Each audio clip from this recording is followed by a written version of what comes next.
What's up, guys? Welcome back to the channel. Thanks for tuning in. Today in this video, guys, I want to talk to you guys about DeFi Legos. Now, you hear this term all the time, and a lot of people are like, what is a DeFi Lego? In this video, I want to explain to you guys what a DeFi Lego is and how it is a game changer to DeFi. Let me go ahead and give you guys a couple of examples and go ahead and give you guys a couple of definitions. For me, examples are the best way to understand something, so let's give you the example of aave. This is a DeFi Lego. I go over to aave, I lend out my DAI, and I get a DAI in return. This a DAI, I can use it with other protocols to get a loan against it, or I can leverage against it. That is what a DeFi Lego would be. So aave would be one DeFi Lego, and abracadabra money would be another DeFi Lego. And I can build and combine both of these to make something completely different. Like a self-repaying loan, for example. How a self-repaying loan would work is I go to aave, I lend my DAI, I get a yield, I go over to abracadabra. I can combine those strategies into a vault like Yearn Finance. So I can now take that loan that I got to use it in a strategy to earn additional yield and create these self-repaying loans. Now, how will this reshape DeFi? And how is this going to be a game changer? Well, before in normal DeFi, it would just be you deposit tokens into here and you can earn a yield, or you can deposit tokens into here and you can LP and get a portion of the fees, etc. But now with these different DeFi Legos, you can create more complex strategies and have more creative results that come out of this. Self-repaying loans, that's unheard of. And this is able to change DeFi as we know it. Let me give you an example of liquid staking.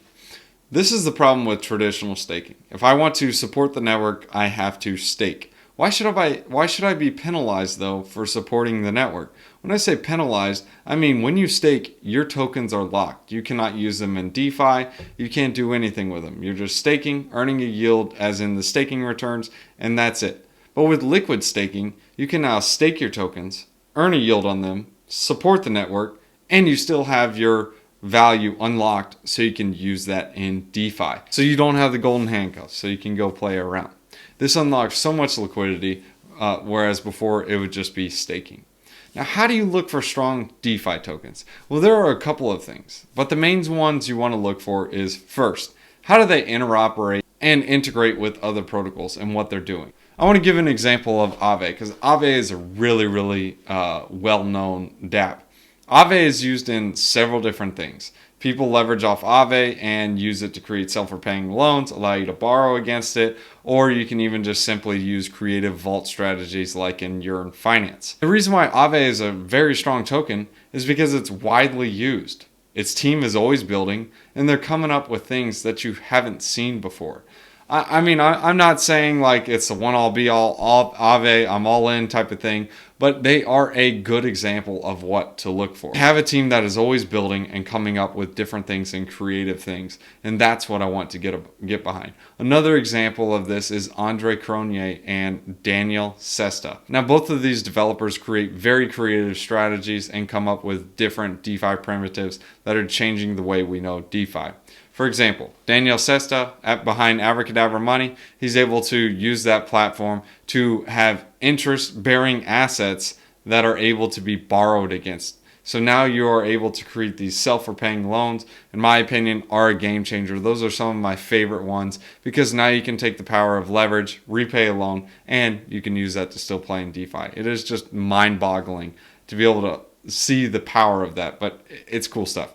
And then Andre Cronje being able to create like a multi-chain DEX. So if you're trying to swap some Ethereum for some Phantom token, you can literally go from one chain to the next.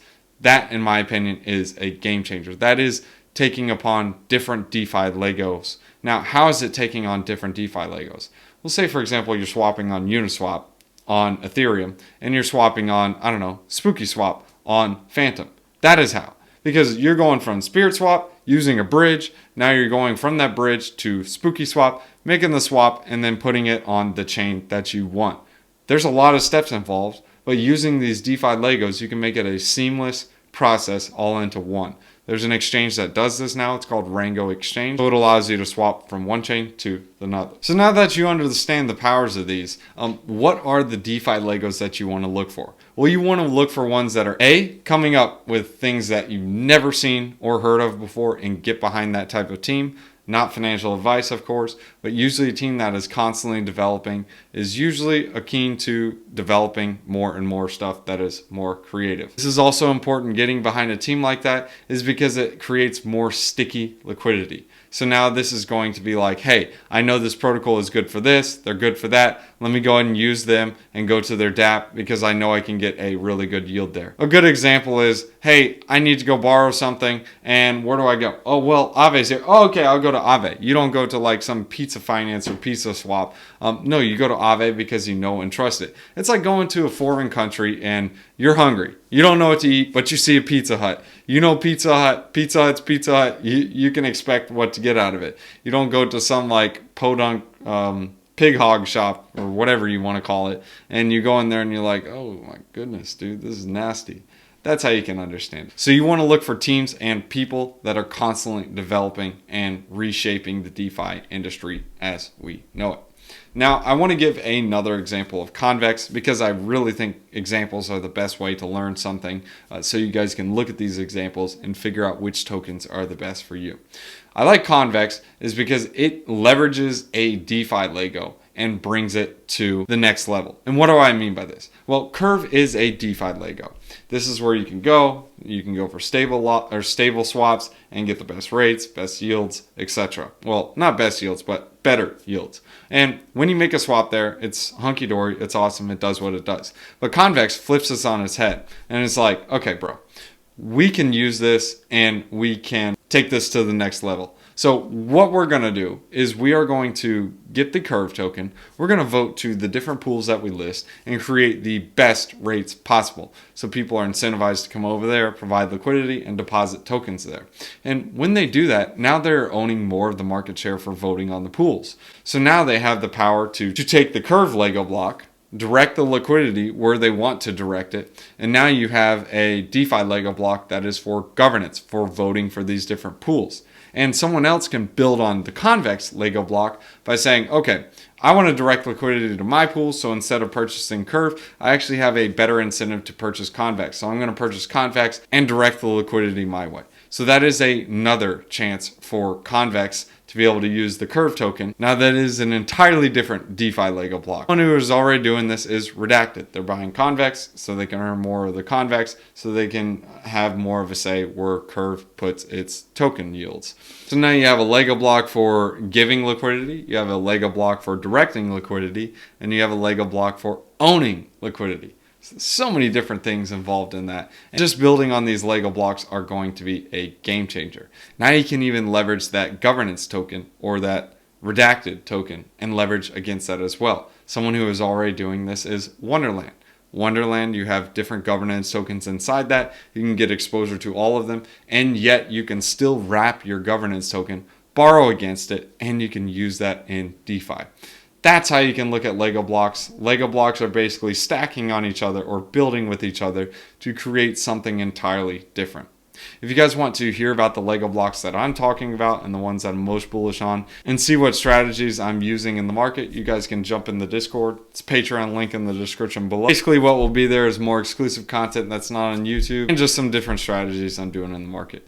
Thanks for tuning in, guys. Let's go and leave you guys with a wisdom one-liner. Proverbs chapter 20 verses 8. When a king sits on his throne to judge, he winnows out all the evil with his eyes. Guys, you ain't getting around that king. He knows better. You guys can also catch me on tweeters. It's at rent a home fast, like literally at rent a home fast.